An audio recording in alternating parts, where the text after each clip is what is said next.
Unborn Tomorrow by Mack Reynolds. Narrated by William Skye. This story is brought to you by Stanislav Lem Not Really, one of my fantastic Patreon backers. Thank you so much for your continued support. Unfortunately, there was only one thing he could bring back from the wonderful future, and though he didn't want to, nevertheless he did. Betty looked up from her magazine. She said mildly, "You're late." "Don't yell at me. I feel awful," Simon told her. He sat down at his desk, passed his tongue over his teeth in distaste, groaned, fumbled in a drawer for the aspirin bottle. He looked over at Betty and said, almost as though reciting, "What I need is a vacation." "What," Betty said, "are you going to use for money?" "Providence," Simon told her whilst fiddling with the aspirin bottle, "will provide." But before providing vacations, it'd be nice if Providence turned up a missing jewel deal, say. Something where you could deduce that actually the ruby ring had gone down the drain and was caught in the elbow. Something that would net about $50. Simon said, mournful of tone, $50? Why not make it 500? "I'm not selfish," Betty said. "All I want is enough to pay me this week's salary." "Money," Simon said. "When you took this job, you said it was the romance that appealed to you." I didn't know most sleuthing amounted to snooping around department stores to check on the clerks knocking down," Simon said enigmatically. "Now it comes." There was a knock. Betty bounced up with Olympic agility and had the door swinging wide before the knocking was quite completed. He was old, little, and had bug eyes behind pince-nez glasses. His suit was cut in the style of yesteryear, but when a suit costs $200 or $300, you still retain caste, whatever the styling. Simon said unenthusiastically, "Good morning, Mr. Oyster." He indicated the client's chair. "Sit down, sir." The client fussed himself with Betty's assistance into the seat. Bug-eyed Simon said finally, "You know my name. That's pretty good. Never saw you before in my life. Stop fussing with me, young lady. Your ad in the phone book says you'll investigate anything." "Anything," Simon said. "Only one exception." "Excellent. Do you believe in time travel?" Simon said nothing. Across the room where she had resumed her seat, Betty cleared her throat. When Simon continued to say nothing, she ventured, "Time travel is impossible." "Why?" "Why?" "Yes, why?" Betty looked to her boss for assistance. None was forthcoming. There ought to be some very quick, positive, definite answer. She said, "Well, for one thing, paradox. Suppose you had a time machine and travelled back 100 years or so and killed your own great-grandfather. Then how could you ever be born?" "Confound it if I know," the little fellow growled. "How?" Simon said, "Let's get to the point. What you wanted to see me about?" "I want to hire you to hunt me up some time travellers," the old boy said. Betty was too far in now to maintain her proper role of silent secretary. "Time travellers," she said, not very intelligently. The potential client sat more erect, obviously with intent to hold the floor for a time. He removed the pince-nez glasses and pointed them at Betty. He said, "Have you read much science fiction, miss?" "Some," Betty admitted. "Then you'll realize that there are a dozen explanations of the paradoxes of time travel. Every writer in the field worth his salt has explained them away. But to get on, it's my contention that within a century or so, man will have solved the problems of immortality and eternal youth, and it's also my suspicion that he will eventually be able to travel in time. So convinced am I of these possibilities that I am willing to gamble a portion of my fortune to investigate the presence in our era of such time travellers." Simon seemed incapable of carrying the ball this morning, so Betty said, "But, Mr. Oyster, if the future has developed time travel, why don't we ever meet such travellers?" Simon put in a word. "The usual explanation, Betty, is that they can't afford to allow the space-time continuum track to be altered. If, say, a time traveller returned to a period of 25 years ago and shot Hitler, then all subsequent history would be changed. In that case, the time traveller himself might never be born. They have to tread mighty carefully." Mr. Oyster was pleased. "I didn't expect you to be so well informed on the subject, young man." Simon shrugged and fumbled again with the aspirin bottle. Mr. Oyster went on. "I've been considering the matter for some time and—" Simon held up a hand. "There's no use prolonging this. As I understand it, you're an elderly gentleman with a considerable fortune, and you realize that thus far nobody has succeeded in taking it with him." Mr. Oyster returned his glasses to their perch, bug-eyed Simon, but then nodded.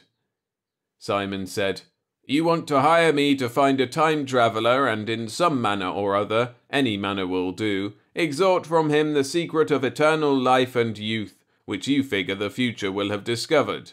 You're willing to pony up a part of this fortune of yours if I can deliver a bona fide time traveller."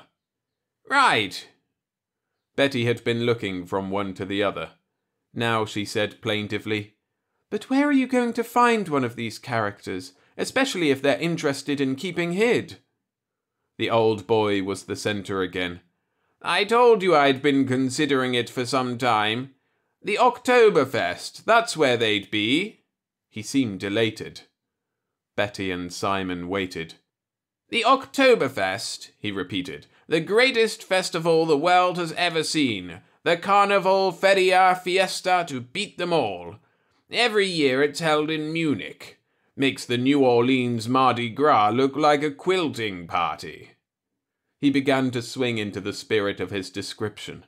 "It originally started in celebration of the wedding of some local prince a century and a half ago, and the Bavarians had such a bang-up time they've been holding it every year since.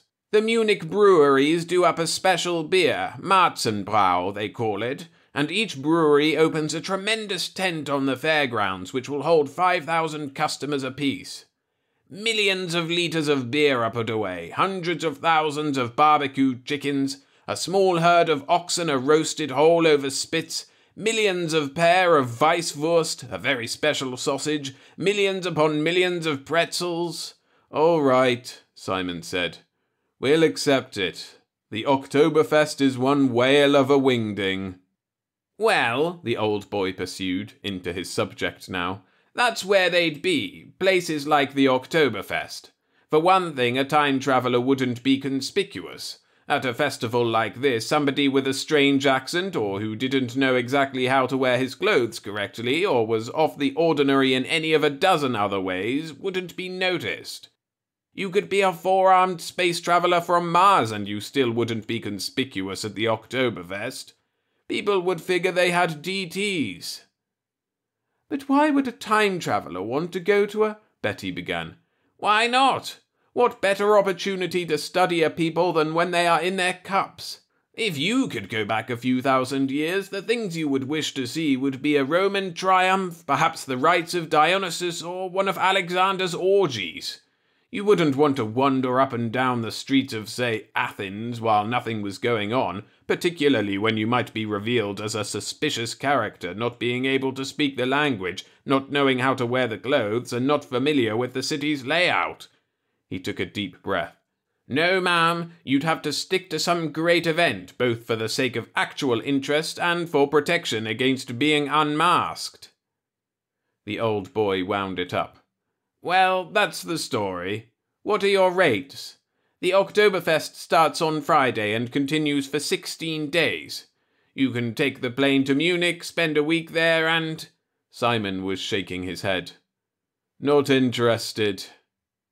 As soon as Betty had got her jaw back into place, she glared unbelievingly at him. Mr. Oyster was taken aback himself. "See here, young man, I realize this isn't an ordinary assignment. However, as I said, I am willing to risk a considerable portion of my fortune." "Sorry," Simon said. "Can't be done." $100 a day plus expenses, Mr. Oyster said quietly. "I like the fact that you already seem to have some interest and knowledge of the matter. I liked the way you knew my name when I walked in the door. My picture doesn't appear often in the papers." "No go," Simon said, a sad quality in his voice. "A $50,000 bonus if you bring me a time traveler." "Out of the question," Simon said. "But why?" Betty wailed.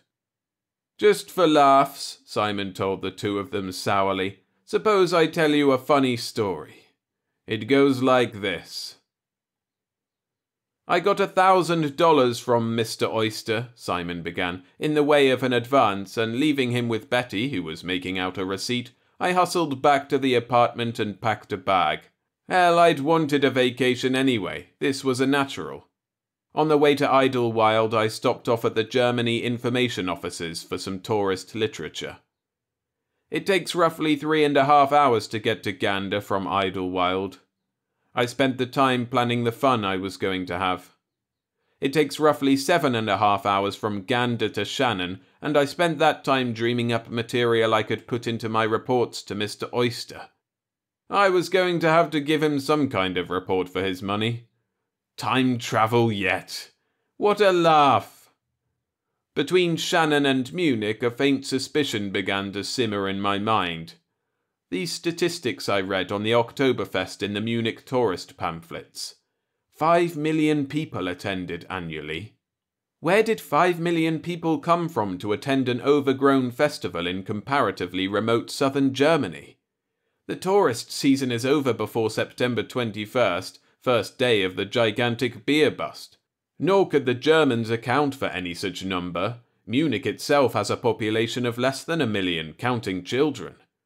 And those millions of gallons of beer, the hundreds of thousands of chickens, the herds of oxen.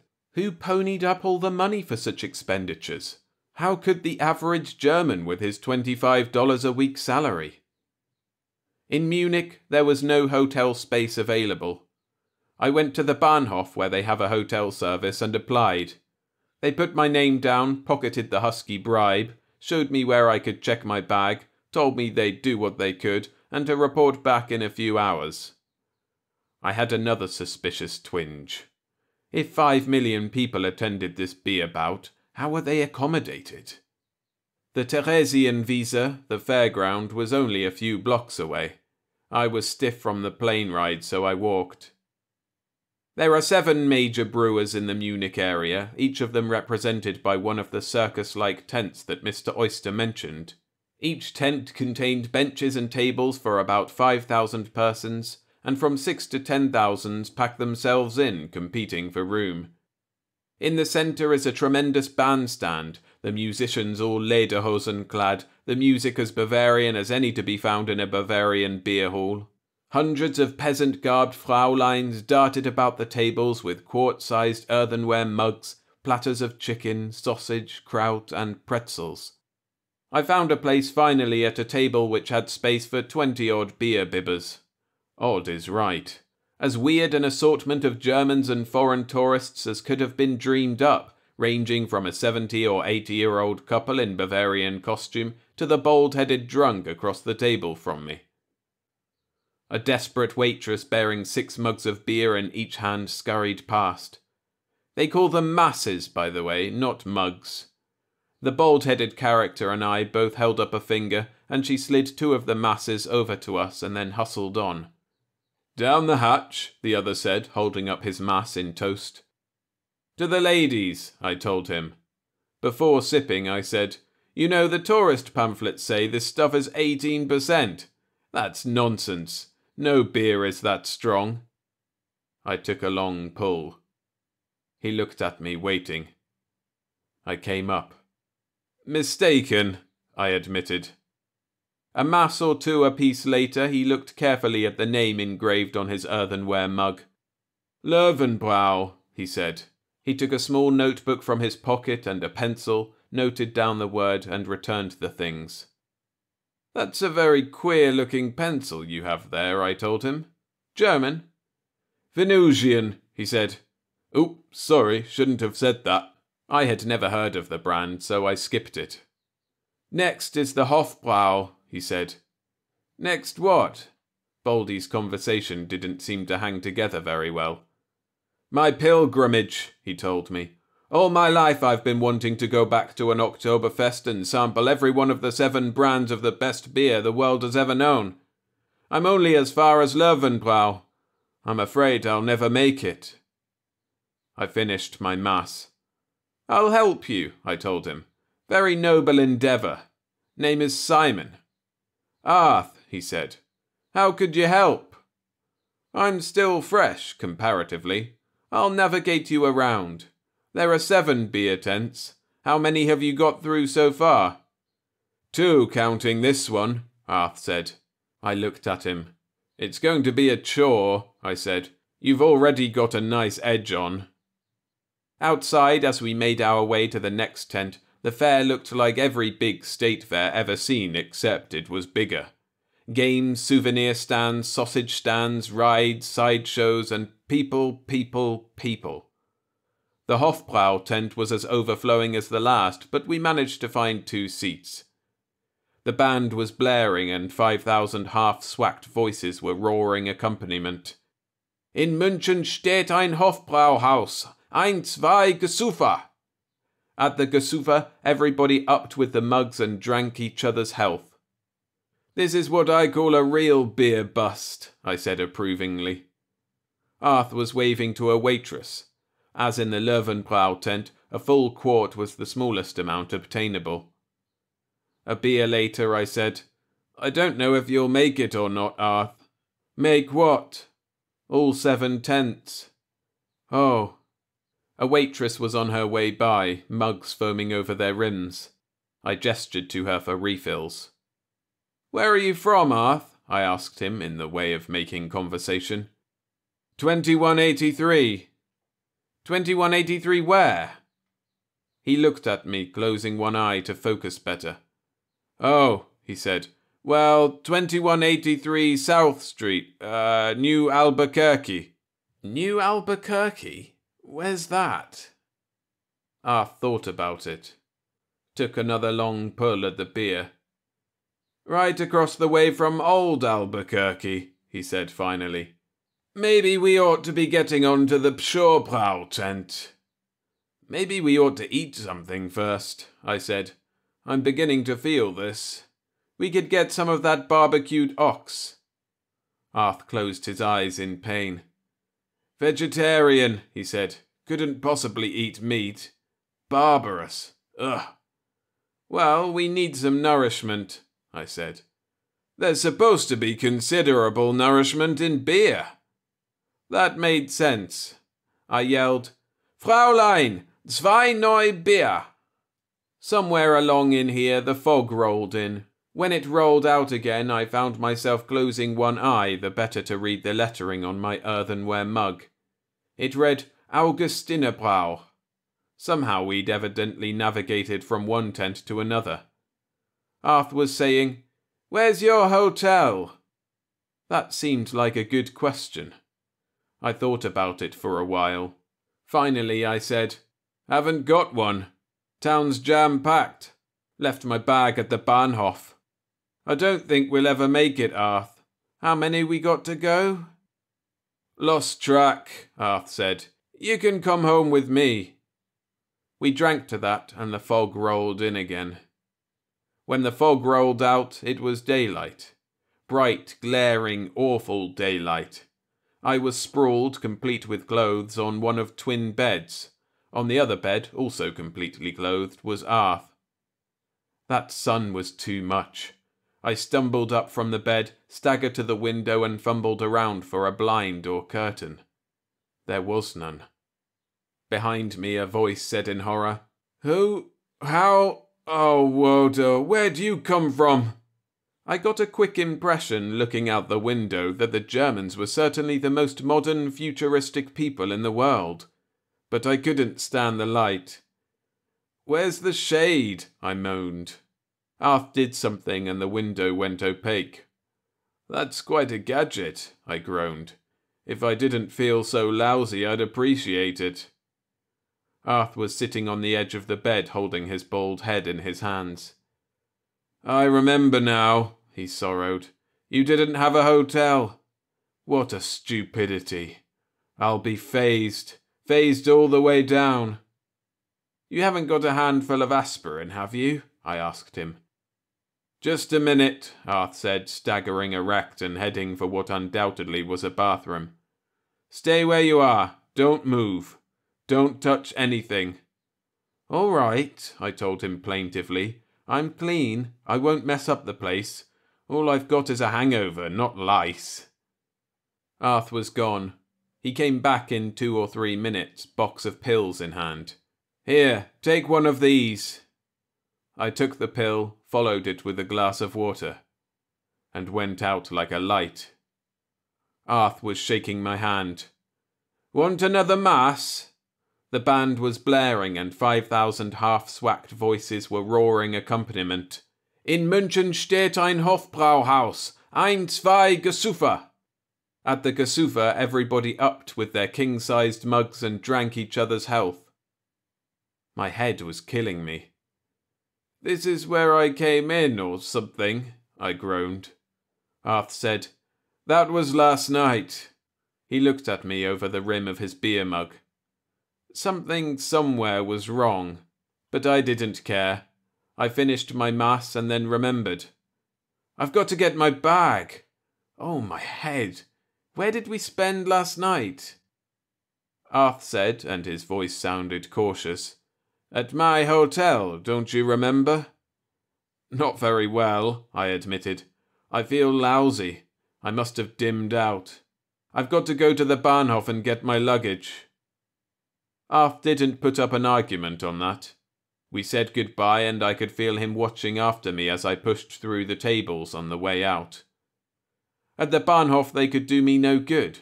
There were no hotel rooms available in Munich. The head was getting worse by the minute. The fact that they'd somehow managed to lose my bag didn't help. I worked on that project for at least a couple of hours. Not only wasn't the bag at the luggage checking station, but the attendant there evidently couldn't make heads nor tails of the check receipt. He didn't speak English and my high school German was inadequate, especially accompanied by a block-busting hangover. I didn't get anywhere by tearing my hair and complaining from one end of the Bahnhof to the other. I drew a blank on the bag, and the head was getting worse by the minute. I was bleeding to death through the eyes, and instead of butterflies, I had bats in my stomach. Believe me, nobody should drink a gallon or more of Marzenbrau. I decided the hell with it. I took a cab to the airport, presented my return ticket, told them I wanted to leave on the first obtainable plane to New York. I'd spent 2 days at the Oktoberfest, and I'd had it. I got more guff there. Something was wrong with the ticket, wrong date or some such. But they fixed that up. I never was clear on what was fouled up, some clerk's error evidently. The trip back was as uninteresting as the one over. As the hangover began to wear off, a little, I was almost sorry I hadn't been able to stay. If I'd only been able to get a room, I would have stayed, I told myself. From Idlewild, I came directly to the office rather than going to my apartment. I figured I might as well check in with Betty. I opened the door and there I found Mr. Oyster sitting in the chair he had been occupying 4, or was it 5 days before when I'd left. I'd lost track of the time. I said to him, "Glad you're here, sir. I can report. What was it you came for? Impatient to hear if I'd had any results?" My mind was spinning like a whirling dervish in a revolving door. I'd spent a wad of his money and had nothing I could think of to show for it, nothing but the last stages of a granddaddy hangover. "Came for?" Mr. Oyster snorted. "I'm merely waiting for your girl to make out my receipt. I thought you had already left." "You'll miss your plane," Betty said. There was suddenly a double dip of ice cream in my stomach. I walked over to my desk and looked down at the calendar.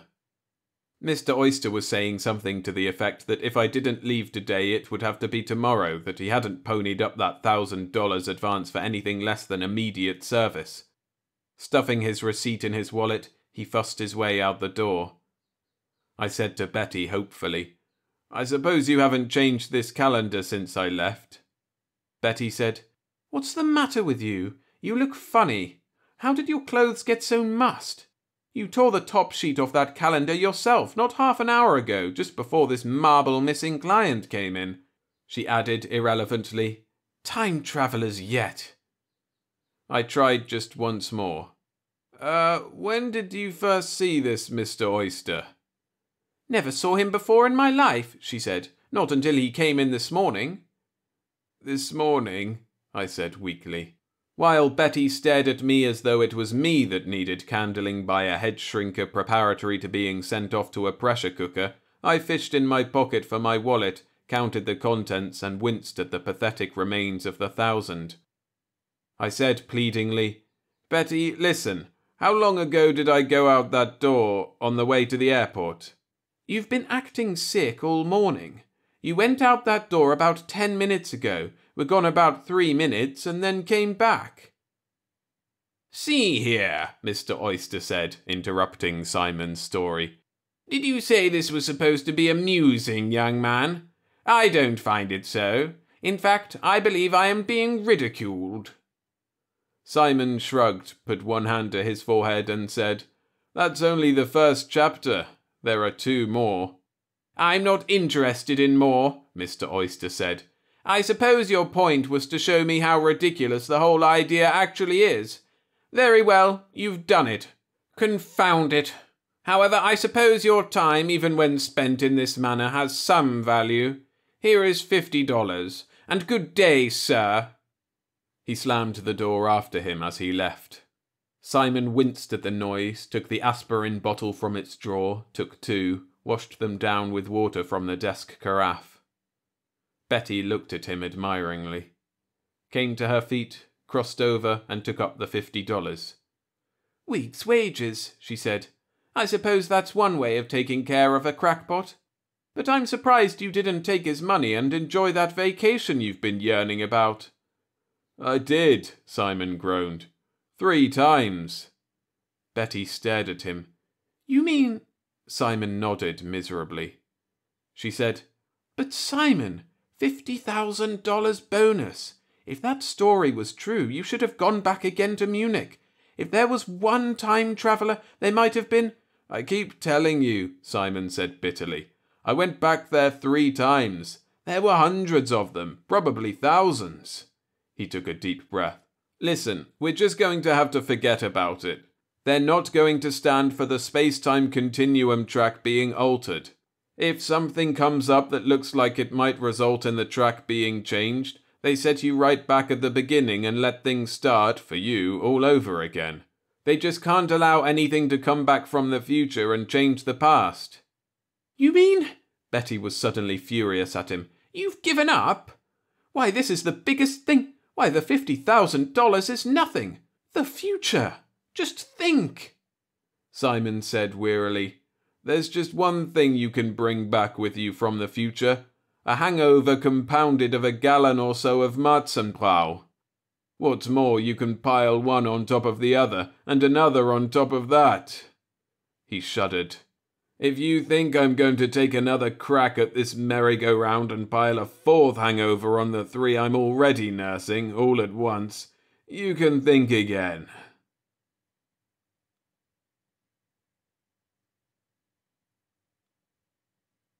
Thanks for listening. If you enjoyed this story, hit the like button to support the channel, and subscribe for more every Monday and Friday. And for another story by Mack Reynolds, I recommend Tourists to Terror. You can listen to my narration of that by clicking the link on screen now.